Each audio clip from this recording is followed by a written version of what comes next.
Pak Jamin, Siap. tentu Anda mendengarkan juga bagaimana tadi hakim mencecar kesaksian Susi yang dinilai hakim tidak logis, tidak masuk akal. Seperti apa Pak Jamin melihatnya?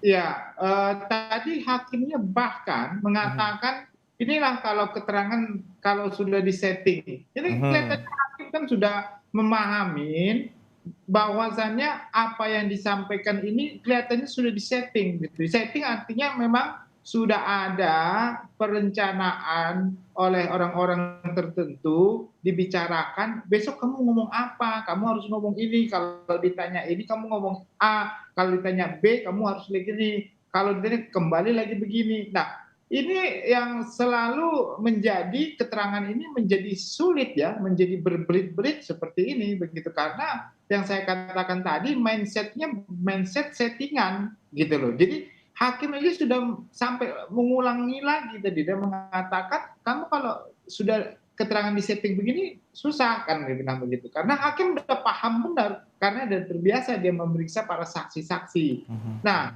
tadi kan sebenarnya dia tinggal mengatakan saja, itu paling gampangnya waktu dia memapah atau dia ketemu Ibu PC, tentu kan tinggal dinaikkan kan gitu kan, dinaikkan ke tempatnya dia kembali lagi gitu. Kalau dia nggak kuat, panggil orang lain yang untuk membantu. Bahkan di situ kan tentu ada selain Ibu Susi ini ada mbak yang lain juga ya tadi Mhm. dikatakan.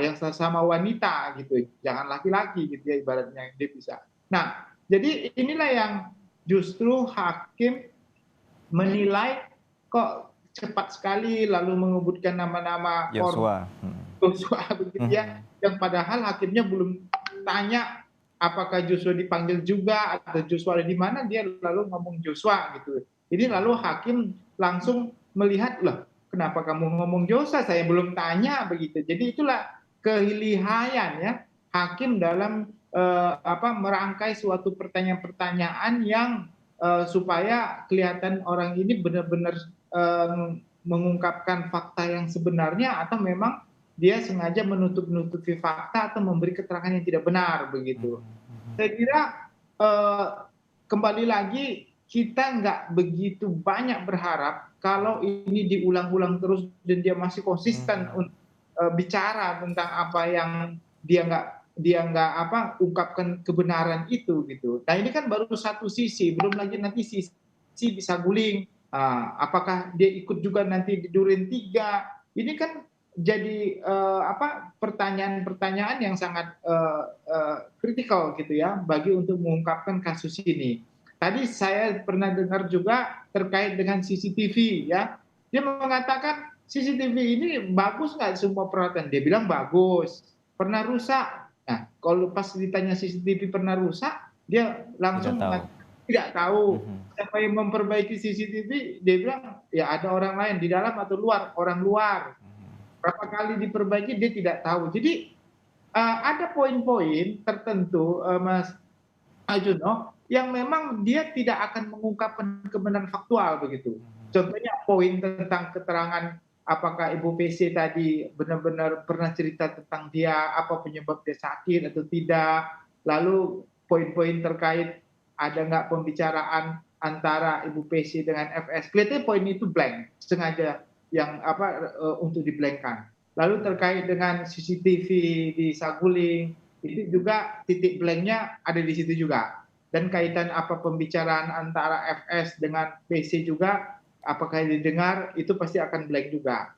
Nah, nah itu kayaknya ada memang menurut saya ada beberapa poin-poin yang sengaja dibuat di mindset oleh Susi ini supaya tidak disampaikan apa yang dia ketahui, dia dengar dan dia alami. Nah, inilah yang justru yang membuat menjadi pertanyaan-pertanyaan itu loncat, loncat ke mundur lagi, maju lagi, muter lagi. Jadi kalau kita yang nonton orang awam nih sudah bingung kok hakimnya nanyanya nggak runtut gitu ya. Mhm. Sudah nanya di depan, mundur lagi, balik lagi ke belakang, naik lagi ke tengah, maju lagi ke depan, mundur lagi. Nah, kenapa bisa seperti itu? Ya memang itu strateginya karena keadaannya saksi yang Saksi. dihadirkan ini harus diputar-putar dulu sampai dia benar-benar bingung sendiri dan dia mudah-mudahan bisa memberikan keterangan fakta yang sebenarnya begitu. Itulah gitu tekniknya hakim ini,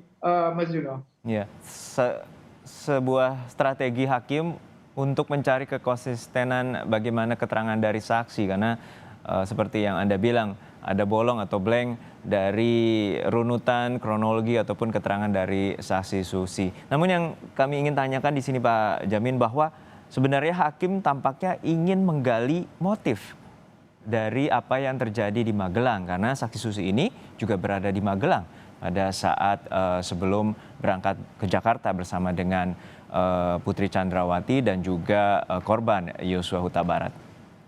Ya, Mas Juno, jadi yang saya lihat ini Susi memang sudah punya mindset untuk menerangkan sesuatu pelecehan seksual gitu ya, kita ngomong lah gitu ya. Memang sudah ada mindset rencana untuk memberikan keterangan, cuma hakim mau menanyakan dia seperti apa itu pelecehan seksual terjadi. Dia lihat sendiri enggak, dia alami enggak, bagaimana itu cerita. Nah, dia mulai bingung karena sudah lari dari pakem yang tadi sudah, karena hakimnya sudah muter-muter ke belakang, dia nggak lebih fokus itu apa ada pelecehan seksualnya di mana gitu, dia nggak tanya begitu. Kalau tadi seandainya contoh kayak katakan begini, hakimnya nanya apakah Ibu PC dilecehkan, pasti dia jawab ya, gitu.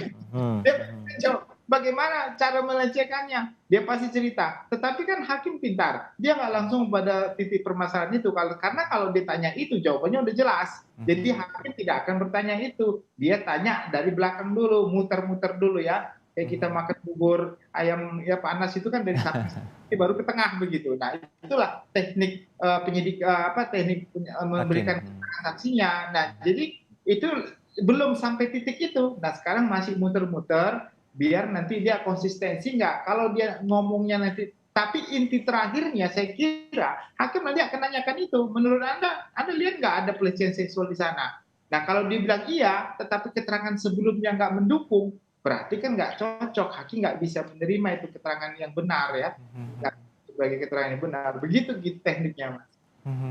Nah, bila ini terus berlanjut, sebenarnya bagaimana hakim akhirnya bisa memutuskan untuk seperti Anda bilang sebelumnya bisa diberhentikan sementara dan kemudian saksi ini ditempatkan khusus atau patsus dan tidak berkomunikasi dengan sejumlah pihak agar nantinya saksi bisa memberikan keterangan yang sejujur-jujurnya. Ya, saya kira kalau memang hakim menilai ini sebagai masih perlu ya keterangan yang diambil dan diharapkan dia memberi keterangan secara konsisten dan jujur, ya dia bisa memerintahkan kepada jaksa penuntut umum supaya berkoordinasi ya, minta kepada LPSK untuk menempatkan saksi ini dalam perlindungan LPSK sebelum lagi nanti diminta keterangan untuk sidang berikutnya begitu. Jadi hakim yang memerintahkan JPU gitu untuk berkoordinasi dengan LPSK supaya masuk dalam perlindungan LPSK karena dikhawatirkan keterangannya ini banyak dipengaruhi oleh pihak-pihak lain begitu, dan dikhawatirkan keamanan dan keselamatannya sebagai saksi terancam gitu kalau dia sampai memberikan keterangan yang benar. Nah, sebenar-benarnya ya. Jadi itu bisa dilakukan gitu. Jadi bisa meminta jaksa untuk berkoordinasi dengan LPSK gitu Mas.